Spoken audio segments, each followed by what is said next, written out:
একটি অ্যাপার্টমেন্টের জন্যে বা একটি ভবনের জন্যে খুঁটিগুলো যেরকম অপরিহার্য,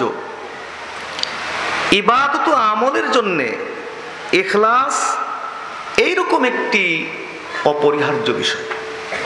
বলুন না সুবহানাল্লাহ। এই বিষয়টি সম্পর্কে আমাদের প্রত্যেকেরই সুস্পষ্ট জ্ঞান থাকা জরুরি। সেজন্য ভেবেছি আজকে এই বিষয়টি নিয়ে এখানে কিছু বলবো। তাহলে আসুন আজকে আমরা এই বিষয়ে এখানে কিছু আলোচনা করি। মুআজ্জাজ হাজরিন, ইখলাস শব্দটি খ, লাম, সদ এই মূল ধাতু থেকে উৎপত্তি হয়েছে, যার শাব্দিক অর্থ হলো যে কোনো জিনিস নির্দোষ হওয়া, কোনো জিনিস নিখুঁত হওয়া, কোনো জিনিস নির্ভেজাল হওয়া। বলুন না সুবহানাল্লাহ। ইখলাস শব্দের শাব্দিক অর্থ হলো কোনো জিনিস নিখুঁত হওয়া, নির্দোষ হওয়া, নিষ্কলুষ হওয়া, নির্ভেজাল হওয়া। বলুন না সুবহানাল্লাহ। কোরআনে কারিমে ইখলাস শব্দটি খালেস অর্থেও ব্যবহার হয়েছে। যেমন আমরা সূরা নাহালের দিকে যদি তাকাই তাহলে আমরা দেখব আল্লাহ সুবহানাহু ওয়া তাআলা ইরশাদ করেছেন, ইন্না লাকুম ফিল আনআমি লাইবরাতান নুসকিকুম মিম্মা ফি বুতুনিহি মিন বাইনি ফারসিন ওয়া দামিন লাবানান খালিসান সাইগান লিশারিবিন। বলুন সুবহানাল্লাহ। আল্লাহ তাআলা ইরশাদ করেন, ইন্না লাকুম ফিল আনআমি লাইবরাহ, নিশ্চয় তোমাদের জন্যে গবাদি পশুর মধ্যে রয়েছে শিক্ষা। নুসকিকুম মিম্মা ফি বুতুনিহি মিন বাইনি ফারসিন ওয়া দামিন, তা হলো আমি তোমাদেরকে গবাদি পশুর পেটে অবস্থিত রক্ত এবং গোবরের মাঝখান থেকে পান করাই লাবানান দুগ্ধ, খালিসান নির্ভেজাল। নিশ্চয় আমি তোমাদেরকে গবাদি পশুর পেটে, নিশ্চয় তোমাদের জন্য গবাদি পশুর মধ্যে রয়েছে শিক্ষা, তা হলো আমি তোমাদেরকে গবাদি পশুর পেটে অবস্থিত গোবর এবং রক্তের মাঝখান থেকে নির্ভেজাল দুগ্ধ পান করাই। যদি গোবরের একটু অংশ দুধের মধ্যে চলে আসতো, দুধটা নির্ভেজাল থাকতো না, খালেস থাকতো না, দুধটা বাতিল হয়ে যেত, দুধটাকে নর্দমার মধ্যে ফেলে দিতে হতো। রক্তের একটু অংশ যদি দুধের মধ্যে চলে আসতো, গোবরের একটু অংশ যদি দুধের মধ্যে চলে আসতো, তাহলে দুধটা খালেস থাকতো না, নির্ভেজাল থাকতো না, দুধটা বাতিল হয়ে যেত, দুধটাকে নর্দমার মধ্যে ফেলে দিতে হতো। বলুন সুবহানাল্লাহ। তাইলে ইখলাস শব্দের শাব্দিক অর্থ কোন জিনিস নিখুঁত হওয়া, কোন জিনিস নির্দোষ হওয়া, নিষ্কলুষ হওয়া, নির্ভেজাল হওয়া, খালেস হওয়া। বলুন না সুবহানাল্লাহ। আর শরীয়তের পরিভাষায় আমরা ইখলাস বলতে যে জিনিসটাকে বুঝে থাকি, ইসলামে ইখলাস বলতে যে জিনিসটাকে বলা হয়, শরীয়তের পরিভাষায় ইখলাস বলতে যে জিনিসটাকে আমরা বুঝে থাকি, বলে থাকি, সেটা কি? সেটা হলো ইবাদতের মধ্যে ইখলাস। অর্থাৎ ইবাদতটিকে নির্ভেজাল করা, নিখুঁত করা, আল্লাহর জন্য ইবাদতটিকে খালেস করা, শুধুমাত্র আল্লাহর জন্য ইবাদতটিকে সম্পাদন করা, এটা হলো ইখলাস। বলুন না সুবহানাল্লাহ। উলামায়ে কেরাম ইখলাসের পারিভাষিক সংজ্ঞা বলেছেন, অনেক সংজ্ঞা, একটি কিংবা দুটো সংজ্ঞা বলে দেই। কেউ বলছেন আল ইখলাসু আইয়ুখলিসা লিল্লাহি সুবহানাহু ওয়া তাআলা ফি আফআলিহি ওয়া আকওয়ালিহি ওয়া ইরাদাতিহি ওয়া নিয়াতিহি। ইখলাস হলো প্রতিটি কাজকর্ম, প্রতিটি কথাবার্তা, ওয়া ইরাদাতিহি প্রতিটি ইচ্ছা আকাঙ্ক্ষা, ওয়া নিয়াতিহি এবং প্রত্যেকটি অন্তরের সংকল্প আল্লাহর জন্য, খালেস ভাবে আল্লাহর জন্য হওয়া, এটাকে ইখলাস বলা হয়। আবার কেউ বলছেন আল ইখলাসু ইফরাদুল হাক্কে সুবহানাহু ওয়া তাআলা বিল কসদে ফিত তাআতে। ইখলাস হলো ইবাদতে শুধুমাত্র আল্লাহ তাআলাকে উদ্দেশ্য করা, এটা হলো ইখলাস। সুবহানাল্লাহ।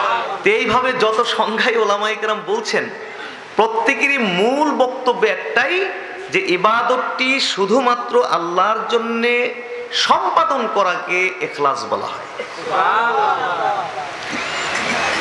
তাইলে হাজরিন, আমরা ইখলাসের সাথে প্রত্যেকটি কাজ কাম করতে বা প্রত্যেকটি ইবাদত আমল করতে আমরা রাজি আছি কি?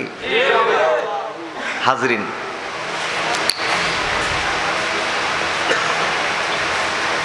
আমি একটু জানতে চাই যে এই যে ইখলাস আপনারা বুঝতে পারলেন, এটা গুরুত্ব কতটুকু? এটা কি নফল? এটা কি সুন্নাত? এটা কি ফরজ? বলি, আপনারা বলুন তো দেখি কোনটা, জোরে বলুন। ফরজ, নফল, সুন্নত, ফরজ কোনটা? ফরজ। আমি ভূমিকার মধ্যে আয়াতে কারিমাটি পড়েছিলাম। সূরা বাইয়িনা আল্লাহ তাআলা ইরশাদ করেছেন, ওমা উমিরু ইল্লা লিয়াবুদুল্লাহা মুখলিসিনা লাহুদ্দিন হুনাফা। ওমা উমিরু ইল্লা লিয়াবুদুল্লাহ, তাদেরকে নির্দেশ দেওয়া হয়েছে তারা যেন শুধুমাত্র আল্লাহর ইবাদত করে। মুখলিসিনা লাহুদ্দিন, একনিষ্ঠভাবে, হুনাফা, মনে প্রাণে, মনে প্রাণে একনিষ্ঠভাবে তারা যেন শুধুমাত্র আল্লাহর ইবাদত করে, তাদেরকে এই নির্দেশ দেওয়া হয়েছে। এখানে আল্লাহ তাআলা এতটুকু বললেই যথেষ্ট হতো যে ওমা উমিরু ইল্লা লিয়াবুদুল্লাহ, তাদেরকে নির্দেশ দেওয়া হয়েছে তারা যেন আল্লাহর ইবাদত করে। অতটুকু বললেই কিন্তু যথেষ্ট হতো। কিন্তু আল্লাহ তাআলা অতটুকু বলেই থামলেন না, তিনি এই কথাটাকে আরো মজবুত করার জন্য বললেন কি, মুখলিসিন লাহুদ্দিন, একনিষ্ঠভাবে। আবার এইখানেও থামলেন না, এই কথাটাকে আরো বেশি মজবুত করার জন্য বললেন কি, হুনাফা, মনে প্রাণে, মনে প্রাণে একনিষ্ঠভাবে শুধুমাত্র আল্লাহর ইবাদতের জন্য তাদেরকে নির্দেশ দেওয়া হয়েছে। সূরা জুমারে আল্লাহ তাআলা আরো বলছেন, কুল ইন্নী উমিরতু আন আবুদাল্লাহা মুখলিসান লাহুদ্দিন। নবী, আপনি বলুন যে আমাকে নির্দেশ দেওয়া হয়েছে আমি যেন একনিষ্ঠভাবে আল্লাহর ইবাদত করি। এইভাবে অসংখ্য আয়াতে কারিমায় আল্লাহ তাআলা ইখলাসের নির্দেশ করেছেন, কঠোর নির্দেশ করেছেন। আমরা যদি হাদিস শরীফের দিকে দেখি তাইলেও দেখতে পাবো, আমি ভূমিকার মধ্যে হাদিসটি পড়েছি। আবু উমামা আল বাহিলি হাদিসটি বর্ণনা করেছেন, সুনান নাসাইয়ের মধ্যে হাদিসখানা এসেছে, যা রাজুলুন ইলান নবী সাল্লাল্লাহু আলাইহি ওয়াসাল্লাম ফাকাল, আল্লাহ রাসূলের কাছে একজন লোক এসে জিজ্ঞেস করলো, আরাইতা রাজুলান গাজা ইয়ালতামিসুল আজরা ওয়া যিকরা মা লাহু, আল্লাহ রাসূল ওই ব্যক্তির ব্যাপারে আপনি কি বলেন যেই ব্যক্তি সুনাম সুখ্যাতির জন্য এবং কোনো কিছুর বিনিময়ে যুদ্ধ করে জিহাদ করে, মা লাহু এই লোকটির জন্য আল্লাহর কাছে কি আছে? ফাকাল রাসূলুল্লাহ সাল্লাল্লাহু আলাইহি ওয়াসাল্লাম লা শাইআ লাহু, আল্লাহ রাসূল বললেন যে না, তার জন্য আল্লাহর কাছে কিছুই নেই। ফাদাহা সালাসা মাররাতিন, লোকটি আল্লাহ রাসূলকে 3 বার এই কথাটি জিজ্ঞেস করলেন, 3 বার এই কথাটি জিজ্ঞেস করলেন। আল্লাহর রাসূল 3 বারই লোকটিকে বললেন লা শাইআ লাহু, না এই লোকটির জন্য আল্লাহর কাছে কিছুই নেই।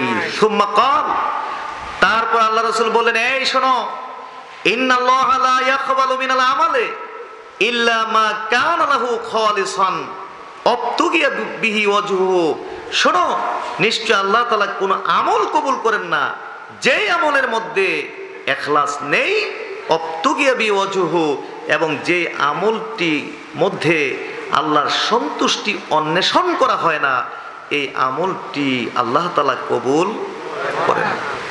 তাইলে কোরআন ও সুন্নাহর দ্বারা প্রমাণিত হয়ে গেল যে ইবাদতের মধ্যে ইখলাস এটা নফল নাকি? জোরে বলুন নফল, সুন্নাত, জোরে বলুন কি ফরজ।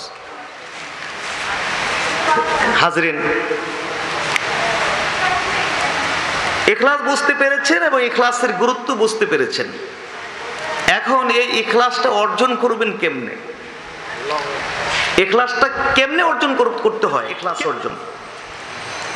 অর্জন করতে হয় খাঁটি নিয়তের মাধ্যমে। জোরে বলুন কিসের মাধ্যমে? খাঁটি নিয়তের দ্বারা ইখলাসটা অর্জন করতে হয়। হাজিরা, আপনাদের কষ্ট হবে আমি জানি, আমিও বেশি কষ্ট দিব না। আমার একটু অসুস্থতা আছে জানেন, কোমরে আমার সমস্যা। অল্প সময়ে ইনশাআল্লাহ বিদায় দিয়ে দিব, টেনশনের কোনো কারণ নেই। আর এই বিষয়গুলো শুনতে একটু কষ্টই হয়, কারণ এগুলোর মধ্যে তেমন তর্জন গর্জন নেই। এই বিষয়গুলোর মধ্যে তর্জন গর্জন আছে? সুরের কোনো ঝংকার নেই। কিন্তু আমরা এইখানে কি কারো তর্জন গর্জন শুনতে এসেছি নাকি? কি সুরের কোনো ঝংকার শুনতে এসেছি? দিনের গুরুত্বপূর্ণ বিষয়গুলো সম্পর্কে বিশুদ্ধ জ্ঞান অর্জন করার জন্য আমরা এখানে এসেছি। কিন্তু আজকে আসলে দুর্ভাগ্য, আমাদের ওয়াজ মাহফিলগুলোতে এই সমস্ত বিষয়গুলোকে আলোচ্য বিষয় করা হয় না। যত আজে বাজে, অপ্রাসঙ্গিক, অপ্রয়োজনীয় ওই সমস্ত বিষয়গুলোকে আজকে ওয়াজ মাহফিলের আলোচ্য বিষয় করা হয়। তো যাই হোক, আমরা কারো তর্জন গর্জন বা সুরের কোনো ঝংকার শুনতে আমরা এখানে আসিনি। আমরা এসেছি দ্বীনের গুরুত্বপূর্ণ বিষয়গুলো সম্পর্কে বিশুদ্ধ জ্ঞান অর্জন করার জন্য। কি বলেন, ঠিক না? সুতরাং একটু কষ্ট হলেও আপনাদেরকে একটু বসতে হবে। আমি কি প্রত্যেক দিন এসে বসে থাকি নাকি? বছরে হয়তো একবার এরিয়াতে আসা পড়ে, তো আজকে একটু কষ্ট করতে পারবেন না? হাজরিন, এই ইখলাস অর্জন করবেন কি করে? খাঁটি নিয়তের মাধ্যমে ইখলাসটা অর্জন করতে হয়। খাঁটি নিয়তের মাধ্যমে ইখলাসটা অর্জন করতে হয়। যদি আমলের মধ্যে খাঁটি নিয়ত থাকে, তাইলে আমলটা ছোট হইলেও আমলটা বড় হয়ে যায়। আর যদি আমলের মধ্যে খাঁটি নিয়ত না থাকে, আমলটা যত বড় হোক না কেন আমলটা ছোট হয়ে যায়। এটা আমার কথা নয়, প্রখ্যাত তাবী আব্দুল্লাহ ইবনুল মুবারক তিনি বলছেন এই কথা, রুব্বা আমালিন সগীরিন তুকাব্বিরুহুন নিয়া, ছোট ছোট আমলকে নিয়ত বড় করে দেয়। রুব্বা আমালিন কাবীরিন তুসাগগিরুহু নিয়া, এবং বড় বড় আমলকে নিয়ত ছোট করে দেয়। বড় আমলকে নিয়ত কি করে?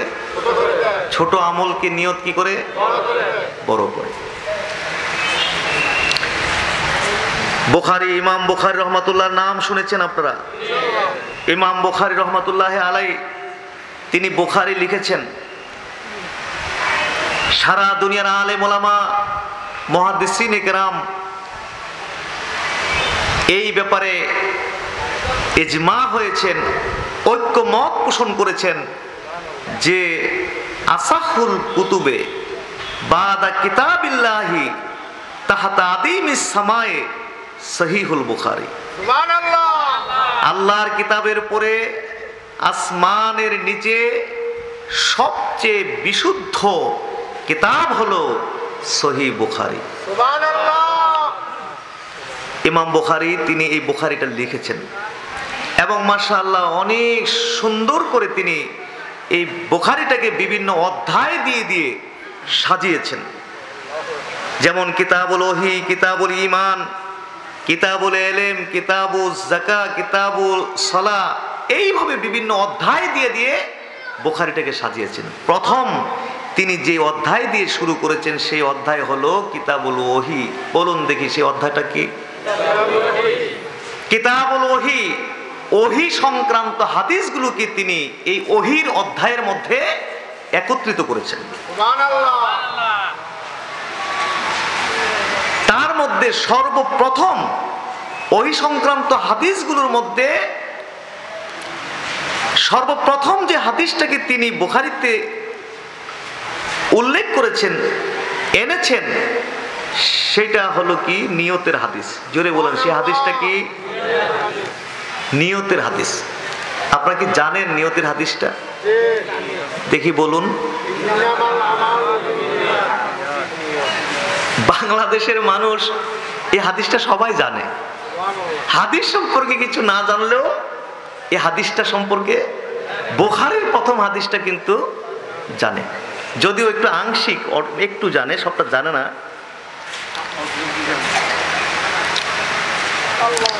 এই নিয়তের হাদিসটাকে ইমাম বুখারী প্রথম উল্লেখ করলেন। তো তিনি কেন প্রথম এই নিয়তের হাদিসটাকে আনলেন? ইচ্ছা করলে তো অন্য একটা হাদিস দিয়ে শুরু করতে পারতেন, কিন্তু নিয়তের হাদিসটা দিয়ে শুরু করলেন কেন? কারণ তিনি এত বিশাল খেদমত করতে যাচ্ছেন, যদি প্রথমে নিয়তটাই ঠিক না হয়, তিনি প্রথমেই নিয়তের হাদিসটাকে উল্লেখ করলেন। সুবহানাল্লাহ। আর এই হাদিসটা নবীজি কখন বলেছিলেন? এই হাদিসটি বলেছিলেন নবীজি, উম্মে কায়েস নামে একজন মহিলা ছিল। এই মহিলাটি মদিনা থেকে হিজরত করে, মক্কা থেকে হিজরত করে মদিনায় চলে যাবেন। তখন এই মহিলার সাথে এক লোকের প্রেম প্রীতি ভালোবাসার সম্পর্ক ছিল। ওই লোক বলল যে তুমি হিজরত করে চলে যাচ্ছ, কিন্তু বিবাহ শাদীতে আবদ্ধ হওয়ার কথা ছিল, তাইলে আমাদের বিয়ে শাদীর কি অবস্থা হবে?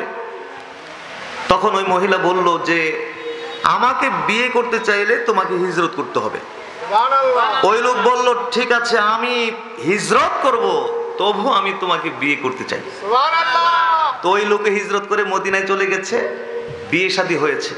আল্লাহ রসুল ওহীর মাধ্যমে জানতে পেরেছেন, অথবা আল্লাহর রসুলকে এই লোকের হিজরত সম্পর্কে ফতোয়া জিজ্ঞেস করা হলে আল্লাহর রসুল তখন এই হাদিসটি বললেন, ইন্নামাল আমালু বিন্নিয়াত, সমস্ত আমল তার নিয়তের উপরে নির্ভর করে। ওয়া ইন্নামা লিকুল্লি ইমরিইম মা নাওয়া, প্রত্যেক ব্যক্তি তাই পাবে যা সে নিয়ত করে। ফামান কানাত হিজরাতুহু ইলা দুনিয়া ইউসিবুহা, অতএব যে ব্যক্তি হিজরত করবে দুনিয়া লাভের উদ্দেশ্যে, আও ইলা ইমরাআতিন ইয়ানকিহুহা, অথবা কোনো নারীকে বিবাহ করার উদ্দেশ্যে, ফাহিজরাতুহু ইলা মা হাজারা ইলাইহি, যেই নিয়তে সে হিজরত করবে তার হিজরতটা সেই অনুযায়ী হবে। সুবহানাল্লাহ। তার মানে এই লোকটি হিজরতের কোনো নেকি পাবে না। জোরে বলুন, নেকি পাবে না। আচ্ছা, আপনারা বলুন তো, হিজরত কি ছোট আমল না বড় আমল? এটা কি সহজ আমল না কঠিন আমল? যদি আপনাদের কুন্দ্রা গ্রাম থেকে কাউকে বের করে দেওয়া হয়, বিতাড়িত করে দেওয়া হয়, এই গ্রামে তার 14 পুরুষ বসবাস করেছে, সে বসবাস করছে, তার বাড়ি ঘর, আপনার জমি জমা সম্পত্তি সব এখানে, তাকে যদি বের করে দেওয়া হয়, বিতাড়িত করে দেওয়া হয়, তাহলে এটা কি তার জন্য আনন্দ নাকি কষ্ট? আনন্দ না কষ্ট? সারা পৃথিবীর মুসলমানদের অবস্থা আপনারা জানেন, মুসলমানদের অবস্থা জানেন। বিভিন্ন দেশে শরণার্থী হয়ে বিশ্বের বিভিন্ন দেশে মুসলিমরা মানবেতর জীবনযাপন করছে, ঠিক না? সিরিয়ার কথা জানেন, হাজার হাজার কোটি টাকার মালিক, বিলিয়ন মিলিয়ন ডলারের মালিক রাস্তার ফকির হয়ে গেছে। বিশ্বের বিভিন্ন দেশে মানবেতর জীবনযাপন করতে হচ্ছে। তাহলে বলুন, এই হিজরতটা কি সহজ না কঠিন? নবীর সময়ের হিজরত কি এরমই ছিল না এর চেয়েও আরো কঠিন ছিল? গোটা ফ্যামিলিতে মাত্র একজন কালিমা পড়ে মুসলমান হয়েছে, আল্লাহর নির্দেশে, আল্লাহর রসুলের মহব্বতে। বাবা মা স্ত্রী সন্তান বাড়ি ঘর ব্যবসা বিজনেস সব কিছু বিসর্জন দিয়ে মক্কা থেকে হিজরত করে মদিনায় চলে গেছে। সহজ ছিল না কঠিন ছিল? কঠিন ছিল। তো এত কঠিন ইবাদত, এত কঠিন আমল হিজরত করার পরও লোকটি হিজরতের কোনো নেকি পেল না। তার কারণ তার হিজরতের মধ্যে ইখলাস ছিল না, খাঁটি নিয়ত ছিল। ইখলাস মানে খাঁটি নিয়ত। ইখলাস মানে কি? খাঁটি নিয়ত ছিল না, ইখলাস ছিল না। এই জন্য কঠিন ইবাদত, কঠিন আমল হিজরত করার পরেও এই লোকটি কোনো নেকি পেল। তাইলে নিয়ত বড় বড় আমলকে কি করে দেয়? ছোট। আবার ছোট ছোট আমলকে নিয়ত কি করে? বড় করে দেয়। বুখারী মুসলিমের হাদিস, আল্লাহ রসুল বলছেন ইন্নাকা লাং তুনফিকা নাফাকাতান তাবতাগি বিহা ওয়াজহাল্লাহ ইল্লা উজিরতা বিহা হাত্তা মা তাজআলা ফি ফাইমরাআতিক। আল্লাহ রসুল বলছেন তুমি যাই খরচ করো, ইন্নাকা লাং তুনফিকা নাফাকাতান, তুমি যাই খরচ করো, তাবতাগি বিহা ওয়াজহাল্লাহ, এই খরচের উদ্দেশ্য আল্লাহর সন্তুষ্টি, ইল্লা উজিরতা বিহা, তাহলে তুমি এর বিনিময়ে নেকি পাবে। হাত্তা মা তাজআলা ফি ফাইমরাআতিক, এমন কি তুমি তোমার স্ত্রীর মুখে যে লুকমাটি তুলে দিবে তার বিনিময়েও তুমি নেকি পেয়ে যাবে। বলুন, স্ত্রীর মুখে এক লোকমা খাবার তুলে দেওয়া এটা কি কঠিন নাকি সহজ আমল? জোরে বলুন, কঠিন না সহজ? বাংলাদেশের মানুষের কাছে মনে হয় এটা কঠিন হবে, ঠিক না? কারণ এদেশের মানুষ তো ইসলাম বুঝে না, যার জন্য কঠিন মনে হতে পারে। অথচ সহজ আমল। আমরা তো দৈনিক 2-3 বার স্ত্রী সন্তানদের সাথে না খেলেও অন্তত একবার হলেও তো স্ত্রী সন্তানদের সাথে আমরা খাওয়া দাওয়া খাই। আপনি আপনার স্ত্রীর মুখে এক লোকমা খাবার তুলে দিলেন, যা আল্লাহর নির্দেশ। স্ত্রীকে ভালোবাসা, স্ত্রীকে ভালোবেসে এক লোকমা খাবার আপনি তুলে দিলেন, আল্লাহ রসুল বলছেন এর বিনিময়েও আপনি নেকি পেয়ে গেছেন। আমার তো মনে হয় বাংলাদেশের মানুষ 98% এই আমল করতে রাজি না। আর এই আমল করলে তো উপায়ও নাই। যদি কোনো ছেলে তার স্ত্রীর মুখে খাবার তুলে দেয়, এটা যদি বাবা মা জানে, তাহলে কেউ সর্বনাশ হয়েছে, গেছে এই ছেলে আমার, গেছে বউ পাগল ছেলে। জানে না তো ইসলাম সম্পর্কে, তো জানা নেই। আমাদের পারিবারিক সিস্টেমগুলো এখনো হিন্দুয়ানি সিস্টেম রয়ে গেছে। ইসলামিক সিস্টেম এখনো আমাদের পারিবারিক ইসলামিক সিস্টেম এখনো চালু হয় না। হাজরিন, এখানে লুকমা তুলে দেওয়ার মানে যে আপনি শুধু মুখে খাবার তুলে দেন সেটা না, আপনি আপনার স্ত্রীর খাবারটা রেডি করে দিলেও নেকি পেয়ে যাচ্ছে। সবসময় তো আপনাকে রেডি করে দেয়। আপনার স্ত্রী অসুস্থ, আপনি বললেন তুমি বসে থাকো, আমি সব গুছগাছ করে তোমাকে দিতেছি, নেকি পেয়ে গেছেন। বলুন না সুবহানাল্লাহ। তাইলে ছোট আমল নিয়তের কারণে কি হয়। আরেকটা হাদিস আপনাদের বলি, আল্লাহ রাসূল বলছেন, মা মিন মুসলিমিন ইয়াগরিসু গারসান ইল্লা কানা মা উকিলা মিনহু সাদাকা। কোন মুসলিম বৃক্ষরোপণ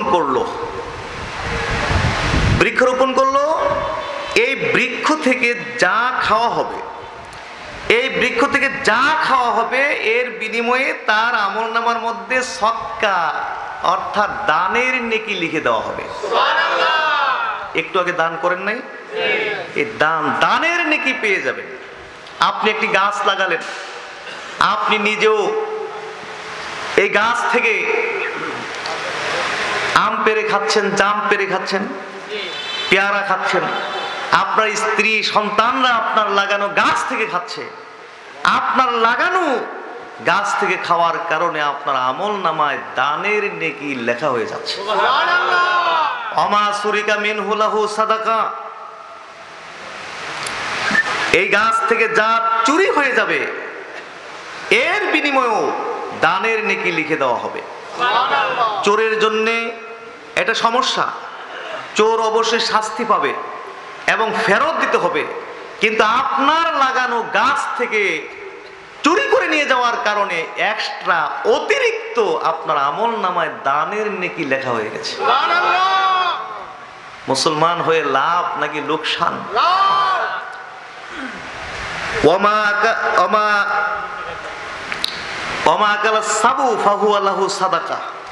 বন্য প্রাণী আপনার লাগানো গাছ থেকে ফল ফ্রুটস খেয়ে ফেলছে, আপনার আমল নামায় দানের নেকি লেখা হয়ে যাচ্ছে। পাখি আপনার লাগানো পেয়ারা গাছ থেকে ঠুকুর দিয়ে দিয়ে পেয়ারা খাচ্ছে, আর আপনার আমল নামায় দানের নেকি লেখা হচ্ছে। খুশি না বেজার? মুসলমান হয়ে লাভ না লোকসান? চারিদিকে অসংখ্য নেকি ছড়িয়ে ছিটিয়ে পড়ে আছে, কিন্তু মুসলিম আমরা অজ্ঞতার কারণে, মূর্খতার কারণে এই সমস্ত নেকিগুলো থেকে আমরা বঞ্চিত হয়ে যাচ্ছি।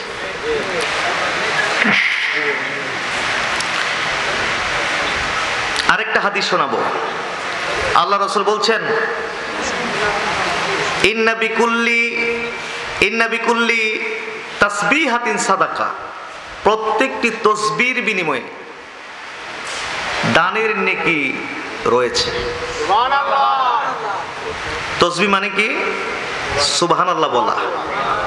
এই যে সুবহানাল্লাহ বলছেন, সাথে সাথে আপনার আমল নামায় দানের নেকি লেখা হয়ে গেছে। ওয়া কুল্লি তাকবীরাতিন সাদাকা। প্রত্যেকটি আল্লাহু আকবারের বিনিময়ে দানের নেকি পেয়ে গেছেন। ওয়া কুল্লি তাহমিদাতিন সাদাকা। প্রত্যেকটি আলহামদুলিল্লাহ বলার বিনিময়ে দানের নেকি পেয়ে গেছেন। কুল্লি তাহলিলাতিন সাদাকা।